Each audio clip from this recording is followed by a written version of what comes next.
आनंदपुर नाम के गांव में एक गरीब किसान दंपत्ति रहते थे, विक्रम और लता।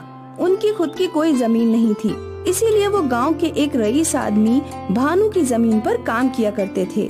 वो जो भी फसल उगाते उसमें से आधी अच्छी भानु खुद ले जाया करता था और बची हुई फसल इनके हिस्से में आया करती थी, जिसे बेचकर उन्हें बहुत ही कम पैसे मिलते थे। ये लो लता, इस फसल की कमाई। इस बार तो पिछली बार से भी कम पैसे मिले हैं। हाँ, अब समझ नहीं आ रहा है कि क्या करूं। सोचा था थोड़ी अच्छी कमाई होगी तो संजय के कॉलेज की फीस निकल जाएगी, पर अब तो वो भी मुश्किल लग रहा है। पिताजी, मैं सोच रहा हूँ कि मैं भी कोई काम करूँ जिससे आप दोनों की थोड़ी मदद हो जाएगी। सोच तो तेरी अच्छी है बेटा, पर इस गांव में काम कहाँ है। आप भी ना एक बार उसे थोड़ी कोशिश तो करने दीजिए, हो सकता है उसके नसीब से ही कोई काम मिल जाए। ठीक है, ढूंढो बेटा।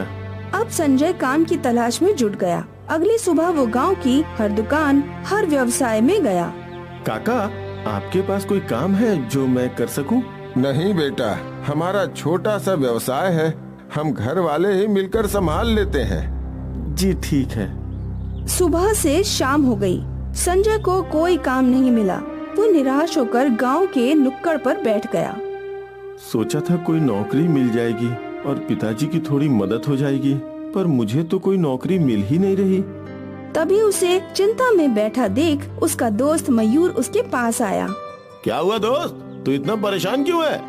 अब क्या बताऊं, पिताजी की मदद करना चाहता हूं पर कोई नौकरी ही नहीं मिल रही है। अरे तो खुद का कोई व्यवसाय शुरू कर लो ना। व्यवसाय के लिए भी तो पैसे चाहिए ना, वो भी तो नहीं है। अरे तो भानु सेठ है ना, वो गांव में हर किसी की मदद करते हैं, तू उनसे उधारी ले ले और धीरे धीरे करके सारे पैसे लौटा देना। ये तो सही रहेगा, पर मैं कौन सा व्यवसाय करूं? मयूर ने यहाँ वहाँ नजर घुमाई। गांव में हर चीज थी। तभी दो औरतें बातें करती हुई जा रही थी। आज भैया जी ने मस्त पानी पूरी खिलवाई, पर पानी पूरी खाने के लिए कितना दूर जाना पड़ता है। पानी पूरी हमारे गांव में सब कुछ है, बस पानी पूरी के लिए गांव वाले बगल वाले गांव में जाते हैं। हाँ, ये अच्छा आइडिया है, और पानी पूरी के ठेले के लिए ज्यादा पैसे उधार भी नहीं लेने पड़ेंगे। अरे 2000 में तेरा काम हो जाएगा। हाँ चल, भानु सेठ से बात करते हैं। मयूर संजय को भानु सेठ के पास ले गया। सेठ जी, संजय को कुछ पैसे उधार चाहिए पानी पूरी का व्यवसाय खोलने के लिए। पानी पूरी का व्यवसाय तो अच्छा है, वैसे भी मुझे बगल वाले गांव जाना पड़ता है पानी पूरी खाने। कितने पैसे चाहिए? जी 2000। बस, पैसे तो मैं तुम्हें दे दूंगा, पर मेरी एक शर्त है। कैसी शर्त? कि मैं हमेशा तुम्हारे ठेले से मुफ्त में पानी पूरी खाऊंगा। ठीक है सेठ जी। संजय ने बिना सोचे समझे हाँ बोल दिया। मयूर संजय को एक तक देखता रहा। भानु ने संजय को पैसे दिए और वो दोनों वहाँ से चले गए। तूने उसकी शर्त स्वीकारी क्यों? अरे वो पैसे दे रहे थे ना, इसीलिए। अरे गधे, तू जानता भी है कि वो सेठ कितना बड़ा भुक्खड़ पेटू है। गांव के हर खाने के ठेले वाले को उसने उधार दिया है और अब तक हर कोई उसे मुफ्त में खिलाता है, और ये भुक्खड़ एक के बाद एक खाता ही रहता है। अरे बाप रे, अब क्या? जो होगा देखते हैं। तू कम से कम अपना व्यवसाय तो शुरू कर। अगले ही दिन संजय ने गांव में पानी पूरी का ठेला खोला। बच्चे बूढ़े जवान हर कोई संजय के ठेले पर पानी पूरी खाने आने लगा। पहले ही दिन से संजय की कमाई शुरू हो गई। वो बहुत खुश था, पर उसकी खुशी को आग लगाने भानु सेठ वहाँ आ पहुँचा। अरे संजय, एक प्लेट पानी पूरी दो तो जरा, तीखा बनाना है। जी।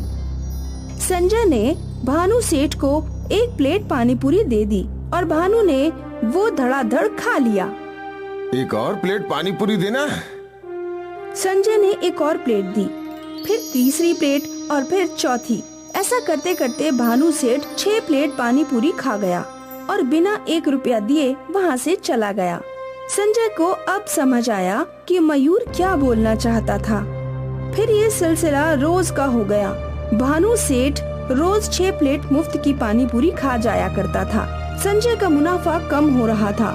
वो परेशान था। एक दिन इसी चिंता में वो काम कर रहा था कि तभी एक साधु वहाँ आए। बेटा, बहुत भूख लगी है, क्या तुम हमें कुछ खिला सकते हो? मेरे पास तो बस पानी पूरी है, आप यही खा लीजिए। संजय ने उस साधु को एक प्लेट पानी पूरी खिलाई। उस साधु का पेट भर गया। तुम्हारा कल्याण हो बेटा, क्या मैं तुम्हारे दुख का कारण जान सकता हूँ? संजय ने उसे भानु सेठ की मुफ्तखोरी के बारे में बताया। मैं तुम्हारी मदद कर सकता हूँ, मुझे एक साफ प्लेट दो। संजय ने उस साधु को एक प्लेट दी। साधु ने कुछ मंत्र पढ़े और फिर वो प्लेट संजय को लौटा दी। अब ये जादुई प्लेट है, इसमें तुम जो भी रखोगे वो एक के बाद एक आता ही जाएगा, पर ध्यान रहे इसका एक ही बार उपयोग होगा। समझदारी से इसका इस्तेमाल करना, तुम्हारा कल्याण हो।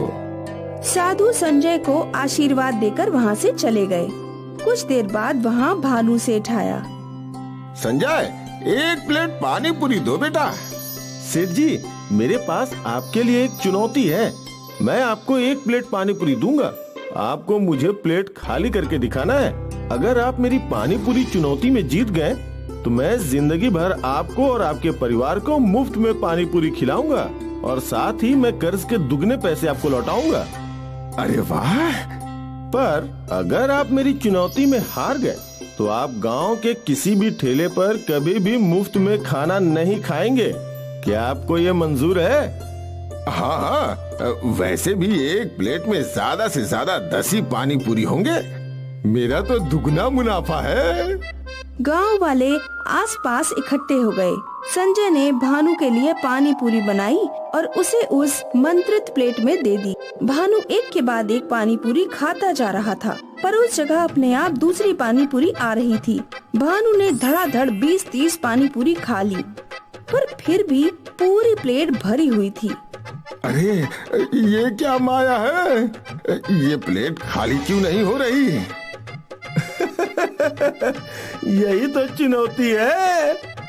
भानु ने और 20-30 पानी पूरी खा ली और अब उसकी हालत खस्ता हो चुकी थी। अरे बस बस, अब नहीं हो रहा और नहीं खा पाऊंगा, बिल्कुल नहीं, मैं हार गया। तो अब से आप कभी मुफ्त में खाना नहीं खाएंगे पूरे गांव में? हाँ हाँ, नहीं खाऊंगा। भानु सेठ अपना मोटा पेट पकड़कर अपने घर की ओर दौड़ गया। सारे गांव वाले उसकी ये हालत देखकर हंस पड़े और संजय की जादुई पानी पूरियों ने गांव वालों को भानु की मुफ्तखोरी से आजाद कर दिया।